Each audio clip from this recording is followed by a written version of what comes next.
Dixit Thakur ji good morning, Aditya पंडित जी good morning, welcome. सबका स्वागत है जी। राजेश गंगोत्रा जी आपका भी स्वागत है। राजपूत समीर पठानिया जी नमस्ते।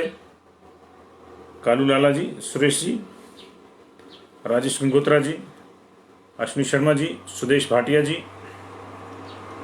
रोहित भाटिया जी, रोहित भाटिया, बबलू भाटिया, यशपाल राव, सुप्रिया जी,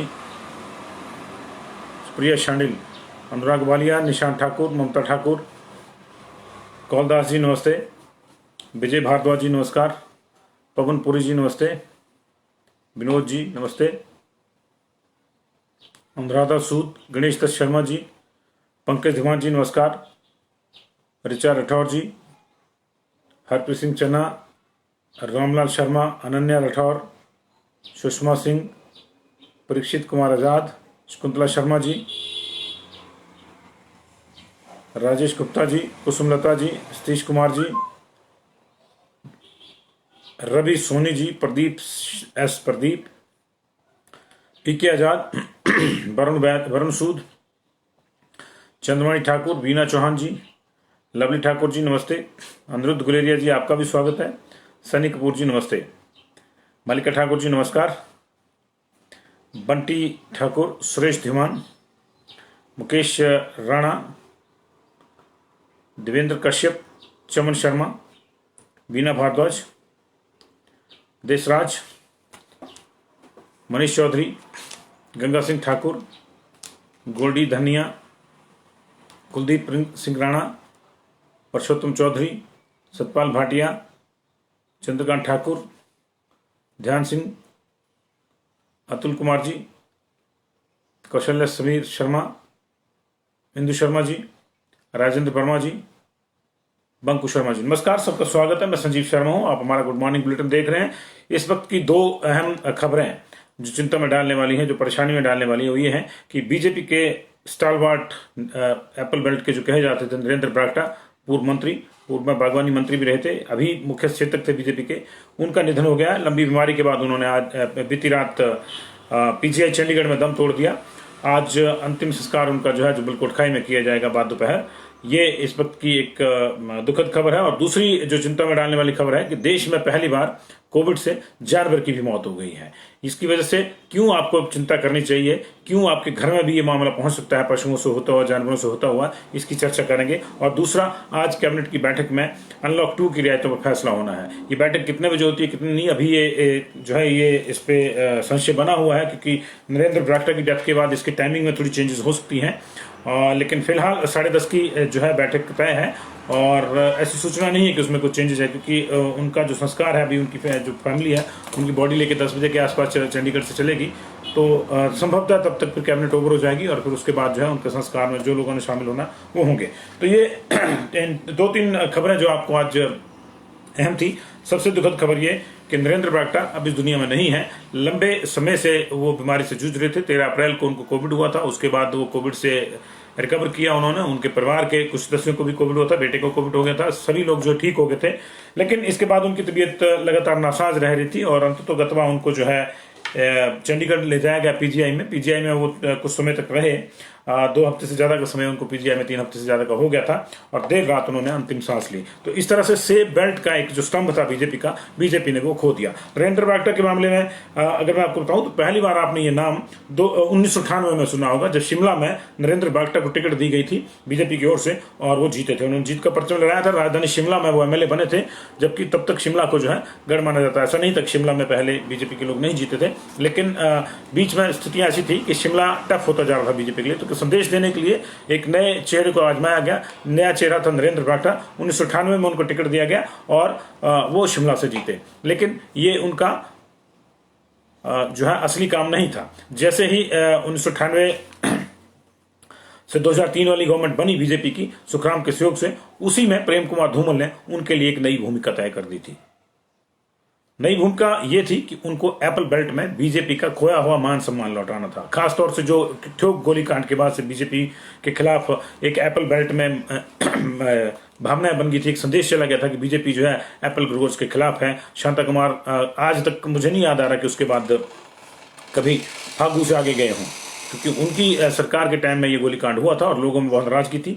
उस नाराजगी को झेलना बीजेपी के लिए निश्चित तौर से आसान नहीं था, लेकिन ऐसे ही लोगों की बदौलत बीजेपी ने न सिर्फ वो नाराजगी दूर की बल्कि वहां पे अपना एक स्तंभ भी बनाया। बात यहां तक पहुंच गई कि बीजेपी ने उस रोहड़ू में भी जीत का परचम लहराया जिसके बारे में कभी कोई सोच ही नहीं सकता था। खुशीराम बालनाटा, जिन्होंने कभी सोचा नहीं था कि जिंदगी में वो कभी एमएलए बनेंगे, वो भी एमएलए बने। लेकिन इसके पीछे मेहनत किसकी थी? इसके पीछे मेहनत थी नरेंद्र बरागटा की। नरेंद्र बरागटा को एक स्पेशल टास्क देके प्रेम कुमार धूमल ने उस काम पे लगा दिया कि आपको शिमला नहीं रहना है, आपको सेफ बेल्ट देखनी है, आपको अपने घर जाना है, जुब्बल कोटखाई जहां के वो रहने वाले हैं। और उनको शिफ्ट कर दिया गया अगले इलेक्शन में। अगला इलेक्शन वो हार गए। 2003 का जो इलेक्शन था, 3-4 का इलेक्शन जो था, वो हार गए, लेकिन उन्होंने वहां बीजेपी के लिए एक बेहतर नींव रख दी। साथ में वो अपना इलेक्शन भी जीते। उसके बाद एक शुरू हो गया वहां पे मामला बीजेपी में। अभी ठोक को जीतना शुरू कर दिया बीजेपी ने, उसके बाद रोहड़ू जीता बीजेपी ने, और अभी बीजेपी उस बेल्ट में अगर कांग्रेस को टक्कर देने की स्थिति में है तो उसके पीछे नरेंद्र बरागटा है। उसके पीछे नरेंद्र बरागटा है। हालांकि कैबिनेट में सुरेश भारद्वाज मिनिस्टर हैं, लेकिन सुरेश भारद्वाज का एप्पल बेल्ट में उतना प्रभाव कभी नहीं रहा। उनको शिमला का नेता माना जाता है। मैं ये नहीं कहूंगा कि वो नेता नहीं है, वो बिल्कुल नेता है, कैबिनेट मिनिस्टर हैं, बीजेपी के अध्यक्ष रहे हैं, उनका एक अपना वजूद है, लेकिन कभी भी उनकी राजनीति का केंद्र एप्पल बेल्ट नहीं रहा। उनकी राजनीति का केंद्र भी शिमला ही रहा। तो उस लिहाज से बीजेपी ने एक अपना स्तंभ जो है एप्पल बेल्ट में वो खो दिया है, और इसका बड़ा दूरगामी प्रभाव होगा। ऐसे समय में जब अब 1-1.5 साल इलेक्शन को बच गया है, नरेंद्र बरागटा जैसे स्टालवार्ड का बीजेपी बेल्ट में, बीजेपी के लिए एप्पल बेल्ट में खो देना जो है अपने आप में एक चिंता का विषय है जी। और ये जो है मंत्रिमंडल की जो बैठक है उसको लेकर जो है सूचना आ रही है कि स्थगित हो गई है या नहीं हो गई है, तो इसको देखना होगा, क्योंकि निश्चित तौर से ये माना जा रहा था कि स्थगित हो सकती है। और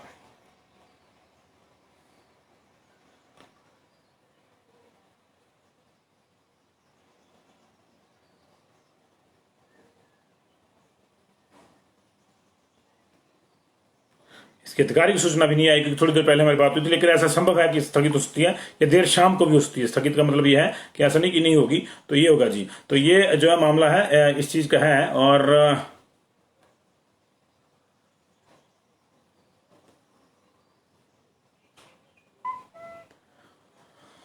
तो ये चीजें जो थी इस तरह से मैं कह रहा था नरेंद्र बरागटा की। हालांकि नरेंद्र बरागटा जो है इससे पहले संगठन में लंबे समय तक काम करते रहे हैं और वो अलग अलग पदों पे रहे हैं। जब बीजेपी नहीं भी थी, बीजेपी 1980 में अस्तित्व में आई है, उससे पहले भी नरेंद्र बरागटा जो है वो काम कर रहे थे।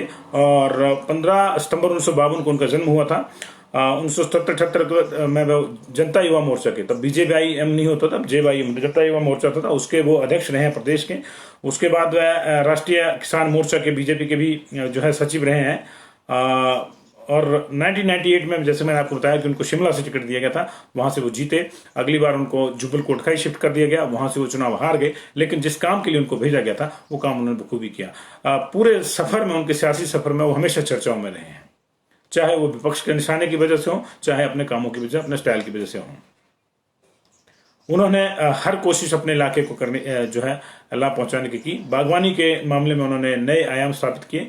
ये वही थे नरेंद्र बरागटा जिन्होंने एप्पल के विस्तार के लिए अलग अलग योजनाएं बनाई। हॉर्टिकल्चर मिशन के तहत जो पूरी की पूरी एप्पल रिजेन्युएशन का काम जो उन्होंने शुरू करवाया, और तकनीकी शिक्षा मंत्रालय भी उनके पास था। तो अलग अलग मंत्रालयों में, संगठन में उनका एक अपना प्रभाव था। लेकिन निश्चित तौर से ऐसे नेता जब चले जाते हैं तो पार्टी एक तरह से शून्य में आ जाती है, और उस शून्य को भरना उतना आसान नहीं होता एकदम से, खासतौर से तब जब पार्टी चुनाव के मुहाने पे हो। तो अभी ये एक बड़ा सेटबैक नरेंद्र बरागटा के समर्थकों के लिए और बीजेपी के लिए भी। हालांकि इस बार उनको बीजेपी की गुटबंदियों के चलते मंत्री नहीं बनाया गया था, लेकिन फिर ये उनके ही पद और कद का प्रभाव था कि उनको मुख्य सचेतक की भूमिका दी गई। तो हमारी उनको जो है उनके परिवार के प्रति, शोक संतप्त परिवार के प्रति हमारी हार्दिक संवेदना है, और ईश्वर बरागटा परिवार को इस अपूर्णीय क्षति को सहन करने की शक्ति दे, और नरेंद्र बरागटा जी की जो आत्मा है उसको अपने शीर्ष चरणों में स्थान दे।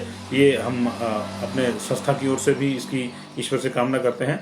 और अभी क्योंकि कैबिनेट स्थगित हो गई है, तो अभी ये देखना होगा कि शाम को अगर कैबिनेट होती है तो क्या उसमें जो है ये फैसले हो पाते हैं नहीं हो पाते हैं, लेकिन अनलॉक 2 के फैसले आज होने हैं। आज नहीं होंगे तो फिर ये कल होंगे। तो देखना, मुझे लगता है कि शाम तक जो है ये कैबिनेट होगी। तो अभी इसकी अभी ऐसी सूचना है, ऑफिशियल मैसेज अभी नहीं आया है जी।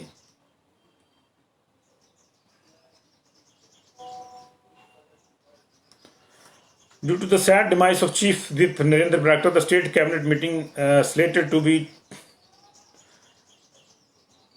held today at 10:30 am at Peterhof, Shimla has been postponed। लेकिन ये नहीं बताया गया कि अभी आज होगी या कल होगी, लेकिन कैबिनेट पोस्टपोन होगी। अगर कल होती है तो फिर बाकी चीजें कल जाएंगी, लेकिन अगर आज होती है तो फिर ये अनलॉक वाला जो मामला है वो आज ही जो है वो कर दिया जाएगा।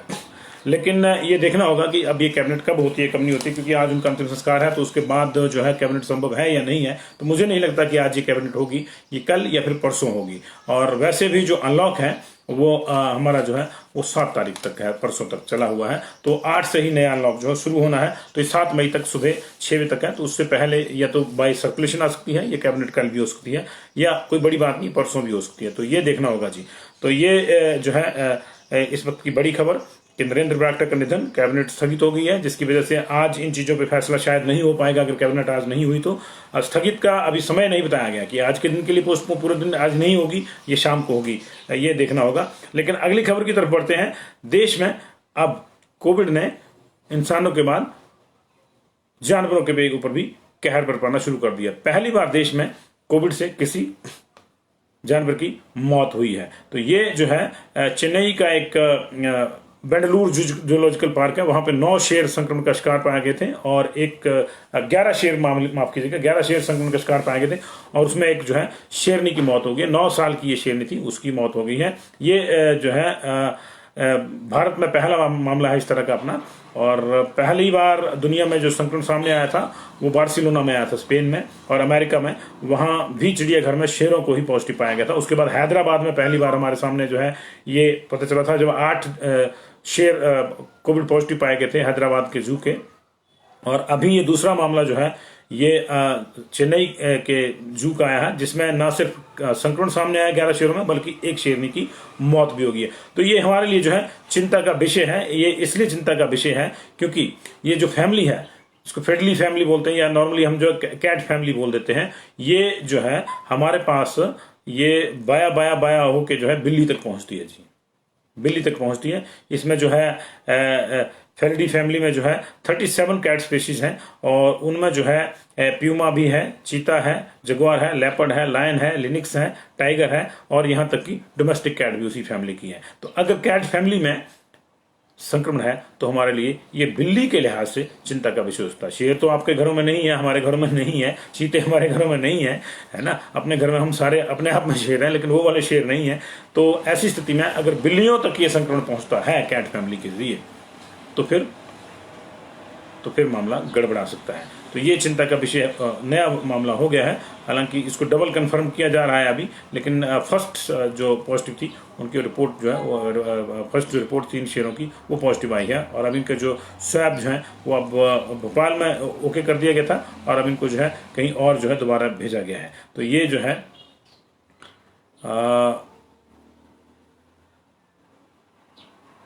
शेरों में संक्रमण लेकिन कैसे पहुंचे इसको भी देखना होगा, क्योंकि ये भी कहा गया है कि पार्क की जो अथॉरिटी है वहां सारे का सारा स्टाफ जो वैक्सीनेटेड है, लेकिन इसके बावजूद पहुंचा होगा किसी न किसी के जरिए, कहीं जो है उनको जो खाने की सप्लाई है उसके जरिए आया होगा, किसी न किसी जरिए आया होगा। लेकिन जो है ये इनमें भूख ना लगने के और खांसने के जब लक्षण मिले तब इनका जो है टेस्ट करवाया गया था, और अब जो है इनके ब्लड के नमूनों को तमिलनाडु वेटनरी और एनिमल साइंस यूनिवर्सिटी में भेजा गया जो है फर्दर इंक्वायरी के लिए। तो ये हमारे लिए चिंता का विषय है। वैसे ओवरऑल अगर बात करें तो देश में अब कोविड की लहर, दूसरी लहर जो वो कुंद होती जा रही है, लगातार नीचे आती जा रही है। पिछले 24 घंटे में 1,20,332 लोग पॉजिटिव पाए गए हैं, जबकि 1,97,371 लोग ठीक भी हुए हैं, और 3,370 लोगों की मौत हुई है। इस लिहाज से जो है संक्रमण लगातार नीचे आ रहा है, और इलाज करा रहे जो एक्टिव मरीजों की संख्या है उसमें 80,490 की कमी आई है। गुरुवार को नए मरीजों की संख्या जो है और 60 दिन में 2 महीने के बाद सबसे कम रही थी। और अभी जो है इसमें और जो है कमी हो गई है। अभी अगर पूरे देश की डाटा की बात करें तो 24 घंटे में 1,20,000 केस आए हैं, 24 घंटे में 1,97,000 ठीक हुए हैं, 24 घंटे में कुल मौतें 3,370 हुई हैं। और अब तक पूरे देश में 2,86,00,000 लोग पॉजिटिव आ चुके हैं, जिसमें से 2,67,00,000 ठीक हो चुके हैं, 3,44,000 लोगों की मौत हो चुकी है। और हमारे पास जो संख्या है एक्टिव मरीजों की वो लगातार गिरती जा रही है। ये जो है 15,51,000 पहुंच गई है। कल ये 16 लाख थी, आज 15,51,000 पहुंच गई है। तो लगातार प्रभाव कम हो रहा है, लेकिन कितना कम हो रहा है कितना नहीं ये आपके समक्ष है, क्योंकि अभी गति अगर केसेस आने की धीमी होगी तो रिकवरी की गति भी धीमी होगी। ये रिकवरी और जो पॉजिटिव आने का जो सिलसिला है ये आपस में एक दूसरे से जुड़ा है। अगर 100 लोग पॉजिटिव आएंगे तो 10 दिन के बाद उसमें से जो डेथ होगी उसको निकाल के 90 के आसपास मिनिमम रिकवर भी होंगे। इसी तरह से अगर 1 लाख आएगा तो 90,000 रिकवर भी होंगे। 4 लाख आए तो बीच में 10 दिन बाद ऐसे दिन भी आए जब 3.5 लाख रुपए लोग जो है वो रिकवर हुए। तो ये उस लिहाज से चलता है। चिंता का विषय ये है कि केसेस आ रहे हैं और ऐसा नहीं है कि अभी पूरी तरह से आने बंद हो गए हैं। और ये संभवतः अभी इस तरह का मौका आएगा भी नहीं, लेकिन अगर एक सर्टेन लेवल तक कम हो जाते हैं तो हमारी चिंताएं थोड़ी दूर हो जाएंगी। थर्ड वेव को लेकर चिंता शुरू हो गई है देश में। लहर तो तीसरी भी आएगी, लहर चौथी भी आएगी, लहर पांचवी भी आएगी, और उसके बाद जो है फिर धीरे धीरे ये इतनी डाउन चली जाएगी इसकी लहर। फर्स्ट लहर, फिर सेकंड पीक आया, फिर थर्ड, फिर फोर्थ, फिर नीचे जाएगा मामला ये, और फिर ये पैंडेमिक जो है ये एंडेमिक में बदल जाएगा। एंडेमिक का मतलब ये स्थानीय बीमारी हो जाएगी, स्थायी बीमारी हो जाएगी कि लोगों में रहेगी, लेकिन उसका प्रभाव उतना नहीं होगा जितनी बुरी स्थितियां अभी हमने आप तो देखी। कभी कभार आपको सुनने में आएगा कि किसी को बहुत ज्यादा कोमोर्बिडिटीज थी और कोविड पॉजिटिव होने के बाद उसकी डेथ हो गई, लेकिन वो जो है थम जाएगा मामला। लेकिन इसका बीच का जो इलाज है वो ये है वैक्सीनेशन। वैक्सीनेशन करवाइए, जब जब आपका नंबर आता है करवाइए। हिमाचल प्रदेश में वैक्सीन को लेकर कुछ बताएंगे हम आपको, शाम को आंकड़े लेकर आएंगे कि क्यों हो रही है क्यों नहीं हो रही है, इसको लेकर जो है अभी कितनी हो रही है इसको लेकर आंकड़े करेंगे। लेकिन फिलहाल इजाजत दीजिए। और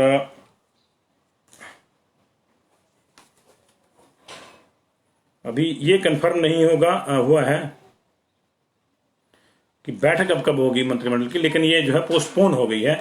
अपने जो दिवंगत नेता हैं नरेंद्र बरागटा जी, उनके सम्मान में कैबिनेट ने अपनी बैठक आज निरस्त कर दी है और संभवतः सभी लोग उनके अंतिम संस्कार में जुबल कोट खाए जाएंगे। अब बाद दोपहर उनका अंतिम संस्कार होगा। चंडीगढ़ से उनका शव जो है अभी कुछ औपचारिकताओं के बाद अभी रिलीज हो जाएगा और वो चलेंगे वहाँ पीजीआई से। लंबे समय से वो थे। 13 अप्रैल को उनको कोविड हुआ था। एक बार फिर से बता दूं, 13 अप्रैल को कोविड हुआ था। कोविड से वो उबर गए थे। उनके परिवार में भी उनके बेटे को भी कोविड हुआ था, उससे भी उनके बेटे भी ठीक हो गए थे। लेकिन इसके बाद नरेंद्र बरागटा जी की तबीयत में जो है थोड़ी गिरावट महसूस की गई और अल्टीमेटली जो है उनको चंडीगढ़ शिफ्ट करना पड़ा। चंडीगढ़ में ही उन्होंने बीती रात पीजीआई में अंतिम सांस ली। तो सेफ बेल्ट का अपना एक स्टालवार्ट बीजेपी ने खो दिया है। इसका निश्चित तौर से बीजेपी के लिए तो यह अपूरणीय क्षति है ही, उनके परिवार के लिए भी है, वो बीजेपी के लिए भी है और इलाके के जो उनके समर्थक हैं उनके लिए भी एक अपूरणीय क्षति है। भगवान सबको ये क्षति सहने की हिम्मत दे, ईश्वर से हम यही प्रार्थना करते हैं। और फिलहाल इतना ही, दिन भर मुलाकात होती रहेगी। कैबिनेट होगी तो उसकी चर्चा हम करेंगे जी। और दुकानें आज तो उसी अनुपात में खुली हैं जी। सैटरडे संडे को तो तभी वही खुलेंगी जो खुलती हैं। 3 दुकानें, दूध सब्जी और दवाई की, और दूध सब्जी ब्रेड और दवाई की, और बाकी नहीं खुलेंगी जी, बाकी नहीं खुलेंगी। बाकी को लेकर जो अभी गाइडलाइंस आएगी, आज कैबिनेट होनी थी वो पोस्टपोन हो गई है। तो अब कैबिनेट में जो है कुछ मामले लगे हैं। कैबिनेट में टूरिज्म को खोलने की बात भी है, बसें चलाने की बात भी हो रही है, और स्टाफ का जो रेट है स्टाफ के दफ्तर आने का वो भी 30 से 50% हो जाएगा। तो सारी चीजें धीरे धीरे खुलेंगी, ये सारे हमारे ध्यान में है। हमने कल भी इसकी आपको चर्चा दी थी कि ऐसा हो सकता है, लेकिन अभी जो है इसके लिए थोड़ा सा इंतजार आपको करना पड़ेगा। अगर आज कैबिनेट होती है शाम को तो देखना पड़ेगा आज ही फैसला हो जाएगा, अन्यथा फिर कल या परसों होगा जी। आज तो सिर्फ जो है दूध, फल, सब्जी और दवाई की ही खुलेगी जी, आज और कल, सैटरडे और संडे का ये नियम तो वही रहेगा। और मुझे लगता है कि अगले अनलॉक में भी ये नियम वैसे ही रहेगा। कीर्तिकालिया मंदिर को लेकर अभी कोई पता नहीं है जी। इसको लेकर जो है बार्बर शॉप्स ओपन है जी, लेकिन आज ओपन नहीं है जी। आज का ख्याल रखिए, बार्बर शॉप्स ओपन हो चुकी हैं जो सोमवार से शुक्रवार के उसमें आ चुकी हैं, लेकिन आज और कल सैटरडे और संडे को सिर्फ दूध, सब्जी, फल और दवाई की दुकानें खुलेंगी। तो अगर आपको लगता है कि आपका बार्बर दवाई की दुकान में आता है तो अलग बात है, अदरवाइज बंद रहेगी जी।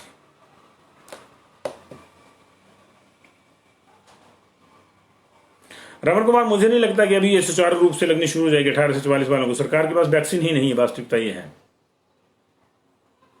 बसें चलाने का फैसला अगर होता है तो जरूर चलेगी जी। ऐसा है, असंभव है कि बसें चलानी पड़ेगी 50% कैपेसिटी के साथ, क्लब रूट के साथ, लेकिन अभी उसका फैसला मंत्रिमंडल लेगा। और मंत्रिमंडल की जो है अभी भी फिलहाल बैठक जो स्थगित हो गई है जी। पठानकोट से दिल्ली का अभिनंदन मेहरा, यहां से कोई लेना देना नहीं हिमाचल प्रदेश से। आप जो है देखिए कि दिल्ली वालों की क्या जो है वो रिक्वायरमेंट्स है, उस हिसाब से जाना होगा जी आपको जी।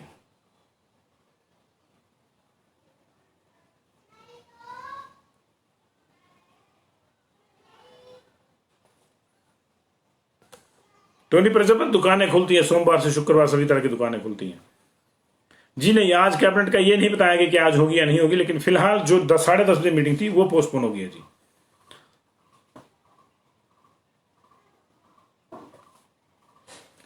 जीवन भारद्वाज जी, ये कोई ऐसा नहीं है कि अगर परसों बैठक हुई तो बम गिर जाएगा, ये परसों भी होगी, और जब तक नहीं होगी तब तक पुराने वाले नियम जो लागू रहेंगे। इस चीज को ख्याल रखिए आप। ऐसा नहीं है कि 6 बजे के बाद सारा खुल जाएगा अगर बैठक नहीं हुई कैबिनेट की, तो ये ख्याल रखिएगा। इसलिए मैं कह रहा हूँ कि कैबिनेट की बैठक आज भी उठती है, कल भी उठती है, परसों भी उठती है, कोई बड़ी बात नहीं है। परसों 6 बजे तक का है, उसको एक्सटेंड कर देंगे। एक छोटे से सूचना आ जाएगी कि उसको जो है 2 दिन के लिए और एक्सटेंड कर दिया गया है। लो जी, डीए मांग रहे हैं अश्विनी शर्मा जी, कोई स्टेटस नहीं है जी, कोई स्टेटस नहीं है डीए का भी।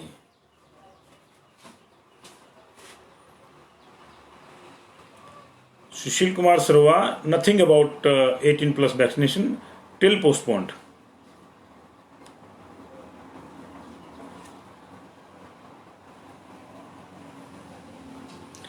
बलवंत राय चौहान, प्राइवेट वाले वहीं से लाए जहां से बाकियों को आ रही है, उन्होंने पैसे दिए और आ गए। उन्होंने कोटा बड़े पहले बुक किया होगा, वो अब आपको आया है। आपको ये एक हॉस्पिटल में आई हुई वैक्सीन दिख रही है, लेकिन आपको ये नहीं दिख रहा है कि सबका कोटा तय है। हो सकता है उन्होंने बहुत पहले ऑर्डर किया हो, अब जाके मिला हो। आप प्राइवेट में लगवा सकते हैं।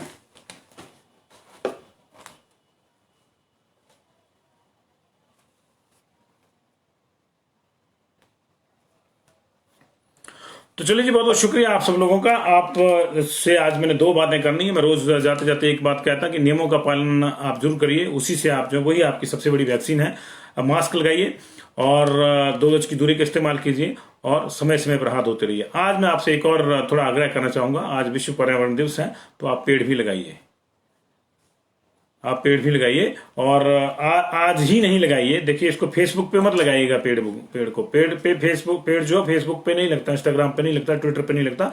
पेड़ जमीन पे लगता है, उसको लगाइए और उसकी सेवा शुश्रूषा कीजिए। एक पेड़ जो है कई लोगों का जीवन जो है वो उसको देता है, कई लोगों को जीवन देता है। और खास तौर से अब जब मारा मारी हो रही है, महंगे महंगे ऑक्सीमीटर खरीद के उसको उंगली में फंसा के देख रहे हैं कि ऑक्सीजन है कि नहीं है, तो उंगली में फंसा के ऑक्सीजन नहीं देखिए। थोड़े से हाथ पैर हिलाइए, पेड़ लगाइए, ऑक्सीजन देखने की जरूरत नहीं पड़ेगी, वो लगातार देता रहेगा। पीपल का पेड़ लगाएंगे, नीम का लगाएंगे, लगातार देता रहेगा। पीपल का पेड़ 24 घंटे ऑक्सीजन आपको देता रहेगा। तो दूसरे पेड़ भी लगाएंगे तो दिन में देते हैं, रात को नहीं देते, कोई दिक्कत नहीं, लेकिन देते हैं ऑक्सीजन, और पर्यावरण का नुकसान जो है उसी से रुकेगा जी।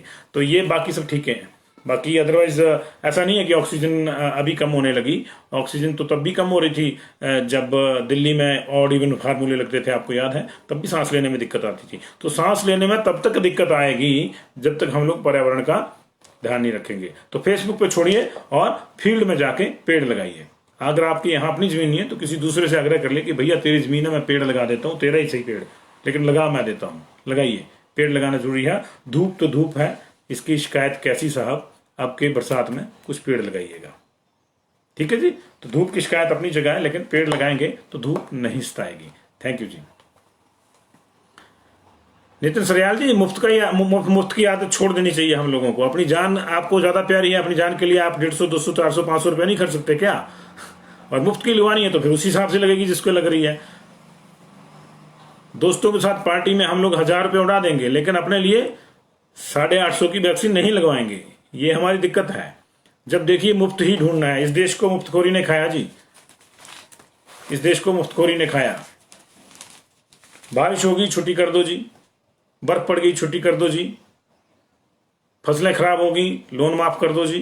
आदत पड़ गई हम लोगों को बेसिकली। और जी ख्याल रखिए, जीवन अगर आपका राशन के डिपो के आसपास ही सिमट जाएगा तो दिक्कत हो जाएगी। असली दिक्कत वही है कि सब्सिडी के राशन पे ही, मुफ्त के राशन पे ही हमने पढ़ना है, तो ये गलत बात है। ये देखिए फेसबुक पे नहीं लगाइए पेड़ जी, राजेश पठानिया जी। फेसबुक पे नहीं लगाना है पेड़, पेड़ लगाना है गमले में भी नहीं लगाना है, पेड़ लगाना है, पेड़ पौधा नहीं लगाना है, पेड़ लगाना है। और होगा प्लांट, ये उसकी प्लांटेशन ऐसे करी कि बड़ा होकर पेड़ बने कुछ और लोगों को। गमले में तो है, गमले वाले जो पर्यावरणविद है ना, जो सबसे ज्यादा खतरनाक है, ख्याल रखिएगा। शहरों में तो चल जाएगा, लेकिन गांव में भी अगर गमले में अगर आप पर्यावरण दिवस मनाने लगे तो दिक्कत हो जाएगी।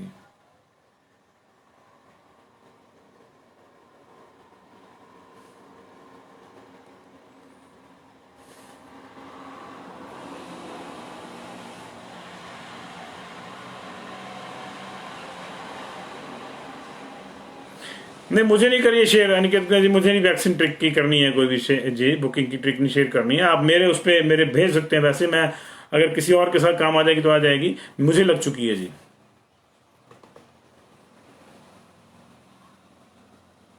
एमआर संघाट ठीक कह रहे हैं आप, ऐसा नहीं है कि उन्होंने किया है, लेकिन निश्चित तौर पे नरेंद्र बरागटा जी ने बागवानी के लिए बहुत कुछ किया है, क्योंकि जो पुरानी पौध थी सेबों की उसको बदलने की जरूरत महसूस की जा रही थी, तो उन्होंने हॉर्टिकल्चर मिशन के तहत जो है एचटीएम जिसको बोलते थे, केंद्र के साथ भी मिलकर योजना बनाई और उस योजना को लागू करवाया, और सिर्फ एप्पल से बाहर भी बागवानी को निकाला। मुझे अच्छी तरह से याद है, ये नरेंद्र बरागटा जब बने थे तभी जो है आम का समर्थन मूल्य जो है तय हुआ था। प्रेम कुमार धूमल की सरकार ने किया था। लोअर बेल्ट में आम, किन्नू, संतरा, माल्टा इसको लेकर बढ़ावा दिया। उन्होंने लोअर बेल्ट में भी इस तरह के जो है बागवानी केंद्र खोले जहां से लोगों को बताया जा सके। अदरवाइज पहले बागवानी का मतलब यही होता था कि सेब जो लगाता है वो बागवान है, लेकिन नरेंद्र बरागटा ने इस अवधारणा को चेंज किया। सेब वालों को भी बताया कि सेब में भी वैरायटीज लगाइए, और उसके साथ साथ आप और क्या कर सकते हैं, चेरी, प्लम, खुबानी, ये सारी चीजें उन्होंने और इंट्रोड्यूस की वहां पे, परसिमन, बाकी चीजें करी। जिस जिस बेल्ट में जो जो चीज हो सकती थी हॉर्टिकल्चर के लिहाज से उन्होंने करी जी, और इस योगदान को नहीं भुलाया जा सकता। पार्टी लेवल से ऊपर उठ के हम लोगों को इन चीजों की जो है वो सराहना करनी चाहिए। ऐसा नहीं, इससे पहले भी जो है अपर शिमला से जो है सिंघी राम जी बागवानी मंत्री थे, उन्होंने भी बहुत काम किया। चाइना, दूसरे राष्ट्र अमेरिका वगैरह जाके जो उन्होंने भी सेब की पौध को लाने का काम किया। हर व्यक्ति काम करता है, हर व्यक्ति का जो योगदान है वो महत्वपूर्ण है।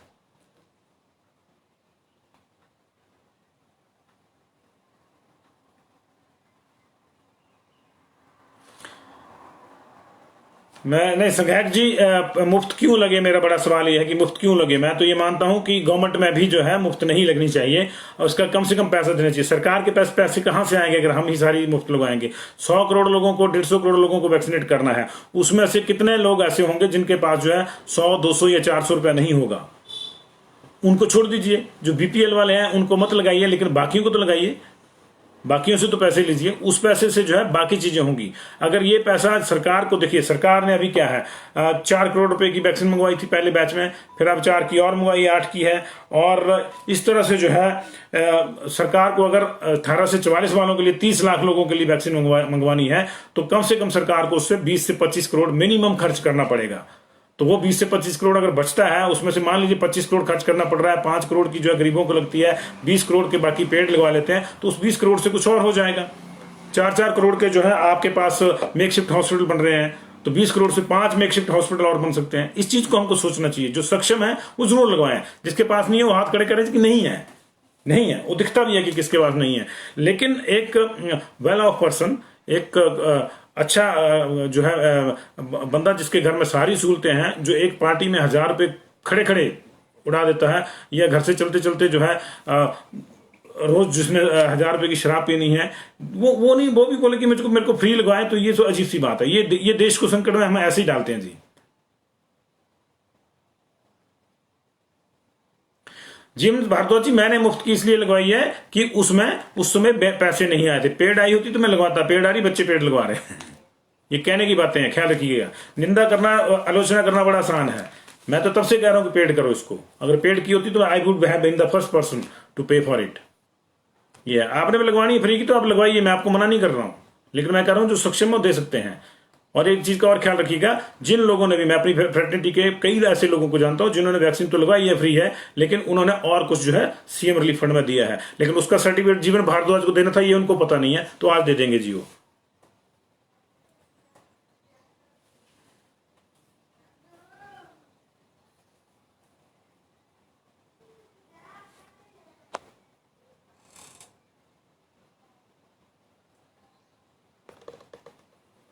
बिल्कुल ठीक कह रहे हैं पीताम्बर जी। ठेकों पे जो लाइनें लग रही हैं उनके भी रैट टेस्ट होने चाहिए इमीडिएटली, जो अब यूपी ने कर दिए हैं, बिहार ने कर दिए हैं कि जो ठेके पे आएगा उसका पहले टेस्ट होगा। लंबी लाइनें लगती हैं वहां पे सुबह से शाम तक, तो बोले कि साथ में उतनी देर में रैट भी करवाओ जितनी देर में दारू मिलती है।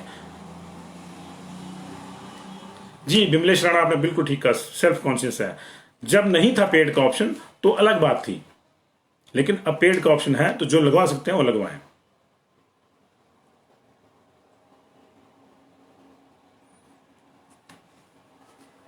नहीं, गवर्नमेंट जॉब का मतलब नहीं है जॉब। अगर एक करोड़पति लाला है आपके शहर का नरेंद्र सिंह जी, और शाम को 1 लाख रुपए गिनता है नोट के, तो क्या अगर गवर्नमेंट जॉब में तो उसको फ्री लगनी चाहिए?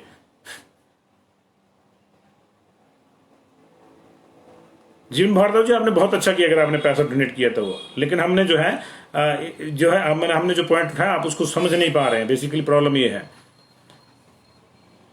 मीटिंग का भी पता नहीं है राजेश कुमार जी, कब है कब नहीं है जी। बिल्कुल, राजपूत अजय जसवाल ने बिल्कुल ठीक कहा कि हर आदमी ये चाहता है कि जी बाकी चीजें मेरे हिसाब से हों, पैसे मुझे सरकार सारी दे, लेकिन जो जो सुविधा देनी हो फ्री में मिले। बाकी जगह नहीं है सर, ख्याल रखिए आप। हमारे यहाँ हार्डली 5 या 7% लोग होंगे हमारे प्रदेश में, पूरे देश में थोड़े बढ़ जाएगी परसेंटेज, जो सक्षम नहीं है इस मामले में। और ख्याल रखिएगा, अगर ये वैक्सीन शुरू से ही पेड होती तो ऐसे ऐसे लोग आपको लाइनों में मिलते, जो शर्म आ जाती है आपको देख के कि ये आदमी जो है अपना पेट काट के मजदूर जो है, मजदूर की दिक्कत तो है कि ना तो उसके पास इंटरनेट है बेचारे के पास, वो हॉस्पिटल में जाता है उसको पीछे खड़ा कर देते हैं। अंत्योदय तो हो ही नहीं रहा ना, वहां भी सूखदार खड़े हो जाते हैं, कोई सिफारिशी खड़े हो जाते हैं जी, ये दिक्कत है। लेकिन ऐसी स्थिति में भी सबसे पहले वही आदमी आता जो पेट काट के अपनी मजदूरी का पैसा करके, क्योंकि उसको जीना है जी। और हम लोगों को बाकियों को बातें करनी है, आलोचना करने का तो हम लोगों ने अधिकार मान रखा है कि, लेकिन हम कहते हैं कि डिजर्व हम सब कुछ करते हैं, नहीं बिल्कुल नहीं करते हैं। डिजायर हम सब कुछ करते हैं, तो ये है, डिजायर करने से पहले डिजर्व करना बहुत जरूरी है जी। अभी देखिए बिजू शर्मा हमीरपुर में 2-3 हॉस्पिटल जो मुझे याद है, कुछ नाम आए थे मेरे सामने, वो 2 हॉस्पिटल शायद हमीरपुर में उन्होंने डेजिग्नेट किए हैं, लेकिन उनके पास वैक्सीन कब आती है ये डिपेंड करता है। अभी इस चीज को थोड़ा सा इस तरह से समझिए, हमीरपुर में या शिमला में, जैसे शिमला में कुछ हॉस्पिटल है, हमीरपुर में, बिलासपुर में, उन सबको डेजिग्नेट किया हुआ है। उन सब लोगों ने गवर्नमेंट के माध्यम से अपना लिए वैक्सीन मांगी है, लेकिन फोर्टिस को इसलिए पहले आगी होगी क्योंकि फोर्टिस जो है ओवरऑल चेन के रूप में आप देखिए इसको, फोर्टिस का पूरे देश में बहुत बड़ा चेन है, मैक्स का पूरे देश में बहुत बड़ा चेन है, अपोलो का पूरे देश में सबसे बड़ा चेन है। तो इन लोगों ने जो है 1000, 2000, 10,000, 5,000 ऑर्डर नहीं की होगी कंपनी को, इन लोगों ने लैक्स में, 50 लाख में, करोड़ में इन्होंने डोजेस जो है बल्क में ऑर्डर की होंगी। जब बल्क में ऑर्डर होगा तो कंपनी उनकी सप्लाई को पहले देगी, तो इसलिए उनके पास आ गया।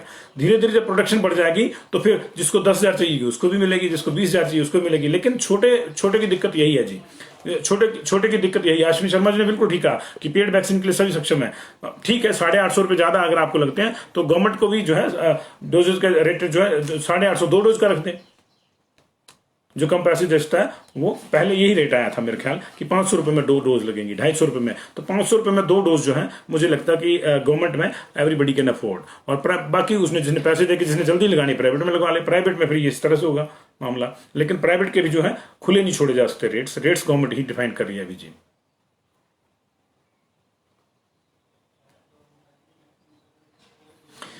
यस बिल्कुल होगी जी, त्रिलोक जी आप ठीक कह रहे हैं कि 16 लाख डोजेज जो है ली होंगी जी, प्रिक्योरमेंट की होगी उन्होंने। प्रिक्योरमेंट क्या, उन्होंने ऑर्डर दिया होगा और उनके ये लगे भी, ऐसा नहीं कि वो अपने पास उसको संभाल के रख रहे हैं, उन्होंने लगे भी। मैंने वही कहा ना आपको कि अपोलो का बहुत बड़ा चेन है पूरे देश में, फोर्टिस का बहुत बड़ा चेन है पूरे देश में। तो अगर 9 लाख तो कुछ भी नहीं है 3-4 बड़े हॉस्पिटल के लिए जिनकी बड़ी चेन है, लेकिन लगेगी वहां पे, उन लोगों को लगेगी, लगाने के लिए लगी है उन्होंने। मंदिर ओपन नहीं हो रही। थैंक यू वेरी मच जी, थैंक यू वेरी मच।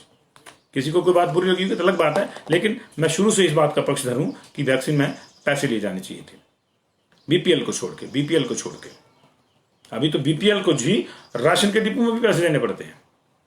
हाँ ठीक है, बाकियों को 8 रुपए किलो है, उनको 2 रुपए किलो है, लेकिन देने तो पड़ते हैं तो वहां, लेकिन उनको फ्री भी लगवा सकते थे, कोई दिक्कत नहीं है। लेकिन कुछ ना कुछ जो है, और ख्याल रखना आपने, गरीब आदमी जो है, अगर जो है गरीब आदमी सबसे पहले पैसे लेके आता कि मेरे को वैक्सीन लगवाओ जी। गरीब आदमी जो है वो उसको मेहनत से कमाना, तो उसको पता है फ्री नहीं मिलना है मेरे को ज्यादा। बस नहीं चलेगी अनुराग शर्मा अभी, जब तक कैबिनेट डिसाइड नहीं करेगा। कैबिनेट डिसाइड इसको कर लेगा, लेकिन अभी आज जो है कैबिनेट की मीटिंग जो है वो पोस्टपोन होगी, कब होती कब नहीं उसमें ये फैसला होगा, लेकिन ये है उसकी जो है एजेंडे में है। बिल्कुल ठीक कह रहे हैं। देखिए यहाँ पे मैं विशाल नगवार से ठीक हूँ कि ब्लैक में दारू खरीदी जा रही है, लेकिन वैक्सीन जो है उसको लगाने के लिए सरकार लगवाए जी, फ्री में लगवाए, और लगवाएगी सबसे पहले हमको। तो भैया फ्री में लगवानी तो लाइन लंबी तो होगी ना जी। देखो ये तो है, फ्री में लगवानी तो लंबी लाइन होगी, भंडारे की लाइन लंबी होगी, रेस्टोरेंट में जो है जो पैसा देगा उसको दे। तो ये चीज़ें तो हमको समझनी चाहिए, ये प्रैक्टिकल चीज़ें हैं। ऐसा नहीं है कि सरकार कह रही कि पैसे दे के लगवाओ, लेकिन सरकार कह रही कि जो पैसे दे सकते हो अपने आप को जो प्राइवेट में लगवा लो। Thank you ji.